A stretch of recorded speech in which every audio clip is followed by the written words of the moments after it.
Lobster, you got it back yet? Lobster's a 10 out, don't you grab it? Hey guys, before we move on to your regularly scheduled video blog review content, just a quick special announcement. Because everything is a contest and life is nothing but a giant tournament arc, I've decided to steal Exclamation Point's gimmick of staging an imaginary subscriber tournament battle for YouTube supremacy. That's right, I'm coming for you, Exclamation Point. We shall meet in the fields of Valhalla, weapons in hand as we face off in a video essay showdown to once and for all determine who is the champion, who shall walk away from the fields of battle in unending internet glory. So how about you? Give me everything you... Oh god. Oh god, Jesus Christ. He is over 60,000 subscribers. Crap. Okay, there's no way I'm ever going to compete with that. Okay, so Mr. Punctuation Face is a bit out of my league, but that doesn't mean I can't start from the bottom, because every underdog's gotta start somewhere. And stick around, folks, because the first match is gonna be a good one. My first opponent is the YouTube channel for a company I used to work for. They only have around 2,700 subs, but this fight is personal, because I wasted a year and a half of my life being yelled at by the CEO who constantly told me how my content wasn't up to his company's illustrious standards, which mostly consisted of this. Jarek Media, Digital Lab, Studies, Series Language Protocols. Juan.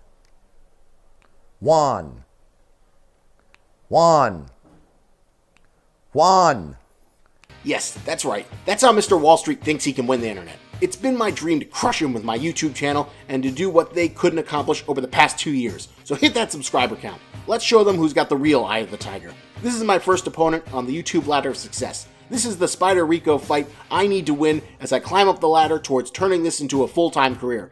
So if you don't want to let that douchebag Wall Street millionaire win, then hit that subscribe button, and as soon as we win this fight, I'll let you guys know who the next opponent is. Now back to your regularly scheduled video blog review content. Hey, welcome to Lobster Bangers Review, the channel review. I'm here with my buddies Goro. What's up? And Zabu. Evening, folks. So we are here to talk about chapter 877, I believe? Yeah, I think so. Which One Piece is also going on break. Oda's getting his 4-week break, which, oh man, next week's going to be sad. There's going to be no Hunter x Hunter. There's going to be no One Piece. But... Dr. Stone is taking everything's place. Jesus Christ, fuck you. Dr. Stone got better. Scott, you only have 25 chapters to catch up to it. I disbelieve, motherfuckers. Alright, so let's get into the One Piece action. So guys, what did you think of whatchamacallit, the signature chapter of Mr. Lickety Candy Lollipop Man? Oh god, I cannot get excited about him. Yeah. He just kind of irritates the fuck out of me. It's like, I am going to coat you with candy. This is the least terrifying power ever. I mean, this is right up there. In 3 minutes. Yeah, this is right up there with Mr. 3 and his fucking wax candle factory bullshit. I don't care. You've done this before. It didn't work. Fuck off. Please, can we just get to, like, fucking Dogtooth wrecking shit? Please. I cannot believe I'm this excited about what is just the most stereotypical anime badass in One Piece ever. That is his appeal for me. He's so out of place. I want to see him just, like, straight up murder someone with jelly beans again. Yeah, like, I think Lickety Lick guy is really generic, and like like there's part of me that like wants to be contrarian, but like out of all the Big Mom family members, he's probably like the least interesting. Yeah, I mean his defining characteristic is he has a giant tongue and a massive hat.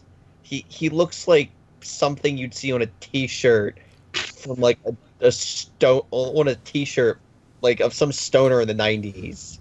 like some sort of Grateful Dead bullshit. He's like straight from Candyland, like a Candyland design. I don't fucking know, man. I just like I hate his character design. He's just annoying. And his power is really kind of dumb anyway. I'm not the most impressive that we've seen. Although, what about that Candy Maiden? We didn't even see what it could do. Well, it was obviously it was meant to like close on you and kill you, Greg. What the fuck else would it do? Jesus Christ! It's a fucking Iron He was Maiden. hyping it up to be like really interesting. Yeah, it was and like, it sucks, as you can okay? see, it's What no the fuck else do ordinary you want? wall. You know, his Yeah, no, it has fucking spikes on it. What he fucking who, motherfuckers? I don't give a fuck. Why did he say it like that? He was like, this is, Because you know. he says everything like that. Jesus Christ. I assume literally everything he says involves like a gratuitous amount of like Orochimaru style weird pedophile inflection. You know, that is sort of his gimmick. this would probably work better, like, I think this whole sequence would work better in the anime, I think. Like, it felt very quick and fast-paced. I wonder if an anime would I was kind of glad that like things were moving along, though. It was nice that like they're at the ship. They're like a big climax point. There's no more stalling. Oh, yeah. Luffy like burns through it with the Red Hawk attack, which we haven't seen in a while. That was like his signature thing, and up until like fucking the Kong gun was like his signature thing, and he just melted through with it. And of course, poor Chopper and Brook did not do well against fucking the Candyman. Yeah, no, which is really really disappointing. Considering that build up, I was just really hoping that this would be like a quick chapter where they basically just beat the ever loving shit out of him, and we never have to deal with him ever again. Like the only thing that would make me happy is now that Big Mom is kind of close, I guess, is maybe she eats him or something. I would take that. I would love that. That'd be great. That's true. It was his lie that sent her in a rage, and she's going to go find out that there's no wedding cake, and that would be a nice little end. But then again, nobody fucking dies in One Piece. Which brings up the other big question in this chapter. Pedro's noble sacrifice, going all suicide bomber on Prospero. Which, I would love to believe that they're both dead and it actually worked, but, like, explosives are, like, almost as ineffective as fucking... bullets in the One Piece universe at this point. And given the fact that, like, we've seen, like, the Pell, like, survive a giant bomb and be just fine, I think chances are that they're both still going to be alive. Probably. Or at least Lickety Guy, I think. No, Pedro will still be alive. Did anyone like Pedro? Like, I didn't hate him, but, like... I like Pedro. He's a cool character. He didn't strike me as interesting enough for me to care. Yeah, I kind of care. He's like an old school kind of spy kind of character who's like knows a little bit of shit here and there. He's boring. He doesn't do anything entertaining. He's just like supposed to be like kind of edgy and harsh. And it's like, oh, I will slit their throat because I am a brutal Jaguar man. Ooh, I'm Pedro. What about when he was helping out Brook in the... throughout the whole arc, and making the fake self-sacrifice to one of those fighting Baron Tamago, who becomes like a chicken man. Don't care. I mean, he just doesn't do anything for me. I thought he was a cool character. Shrug. I sort of have the same setup. I said. Like, a lot of the minks were kind of like that when they introduced it. Like, I wasn't, like, a huge fan of, like, the Garfield, like, Cat Viper or the Super Dog. They were just kind of like, I didn't hate them, but, like, I was pleased to see them move on and be forgotten about. Let's be clear. Fucking Carrot is probably the most interesting thing to come out of that. Oh, and only because she's probably going to fucking join the Straw Hat crew. And by default... She is going to fucking have a tragic backstory. Every single person on the Straw Hat crew has had a tragic backstory. Ergo, she, by default, who is probably going to join the fucking Straw Hat crew, gets some sort of, like, preemptive credit taken out on the assumption that her backstory is going to be terrible and heart-wrenching. I hope that isn't true. Everyone says like, "Ooh, Pudding's gonna become the Straw Hat." Like it happens so rarely. And technically, isn't this Jimby's like kind of like joining the Straw Hat crew? I swear there was an interview around there somewhere that said the Straw Hats would be bumped up to like 11 people. So I'm gonna guess really? The last two. Yeah, I swear I read that somewhere. Carrot Anyone is in the not. comments can actually confirm or deny that. Carrot's That gonna would be be a Straw Hat appreciated. intern, not a full-fledged crew member, I think. Yeah, yeah, exactly. She's gonna. They're gonna get to the Wano country, and then she's gonna go off like she should. If Bartolomeo is not joining the Straw Hat crew, then I see no chance for her. She's gonna like swap the decks or something like that. She's gonna be like a deck swapper. Whatever. She has enough combat ability that right now I could see that being a possibility. Yeah, enough combat ability to be a deck swapper. You know, for the Straw Hat. I'm reasonably sure she could kill Usopp.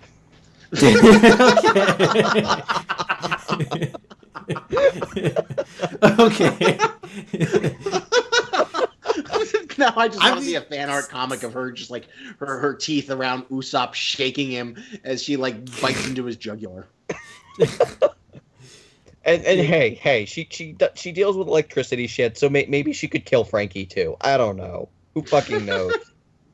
But anyway, point being, it's just like this entire chapter just kind of felt like filler.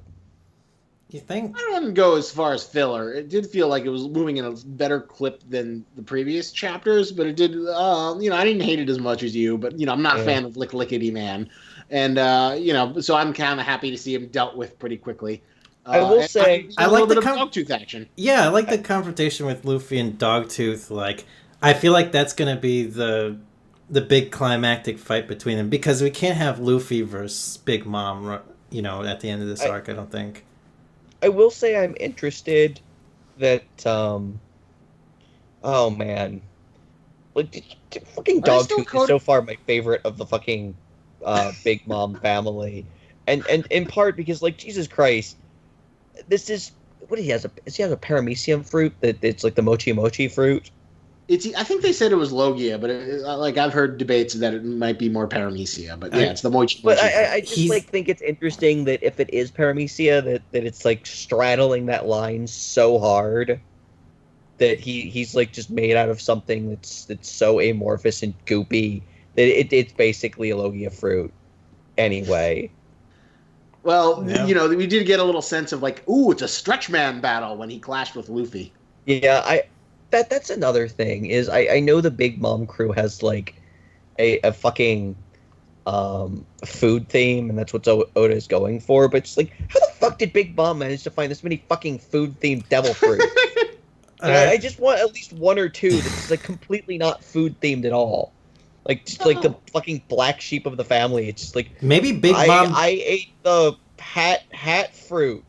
They did have the genie guy who had like a genie pop out of his belt. So there's a few admits there. Okay. I think Big Mom also probably filtered out a lot of children. She probably ate a few. Oh, yeah, she has a fuck ton of failed. children too. Or it's not like obviously the kids aren't born with these devil fruit powers. She probably has like a whole bunch of like pirates like scouting out for these very specific kind of candy like powers for her children to eat. I suppose so. So, well, here's a question though. Since we feels like we've been on the climax for this forever. How many more chapters do you think it's before we get out? Do you think it's like 4 or 5? Like, they're getting the coup de burst, and that's always like the exit strategy for the Straw Hats to run away. So it feels like it's got to be soon. Yeah, but if they do that, they're gonna leave Sanji. So I'm gonna guess at least 6 or 7, right, because they have to wrap everyone else up along with them. So 1 or 2 to get them the hell out, and then I'm gonna say like at least 3 or 4, maybe as much as 5 or 6 more to deal with the aftermath of shoveling cake down Big Mom's throat and everyone getting the fuck out. Yeah, that sounds about right. Like, how are they going to delay Big Mom? Like, now she's, like, at the shoreline right next to the ship. Well, who knows? Maybe unconscious Prospero will be there, and then, Big Mom will say, where's the wedding cake? And he'll be like, oh, it's coming soon. And then she says, you lied to me. And then she'll eat him. And, he'll try and delay her with their candies, and she'll burst through it. And that'll be the sort of delaying tactic. Wouldn't Big Mom, like, jump on the ship first to try and find the wedding cake? I hope not. I don't know if the Thousand Sunny can like endure like Big Mom just like stepping on it. I mean, that's what I was thinking. that's what, the most logical course of action I can think of that she would do. Jump on the ship where she thinks wedding cake is. Yeah. I'm still baffled why no one has just gone, the wedding cake's over there, and just pointed. Well, Like, that just feels like the most obvious solution to me. Is since she's like, oh, the Straw Hats have it. And like the Straw Hats just go, yeah, we gave it to Charlotte. Over there. Pudding. Pudding has it. Like 500 feet to your left. Please try and eat pudding. Anyone? Anyone. Oh my god, what if Luffy, like, beats Dogtooth up to such a pulp that Big Mom doesn't recognize him and mistakes him for wedding cake? God damn it, Gray. I'm not gonna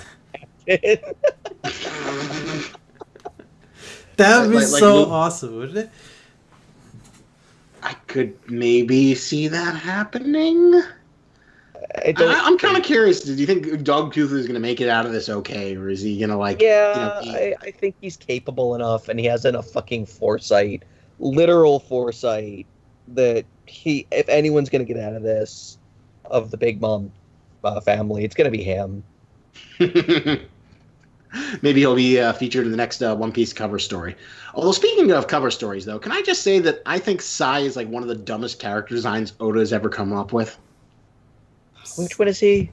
He's the guy in the cover story. He's the head of the Hoppo Navy. He's got that stupid frilly thing. Oh, yeah, okay. Yeah, that's not going to end well.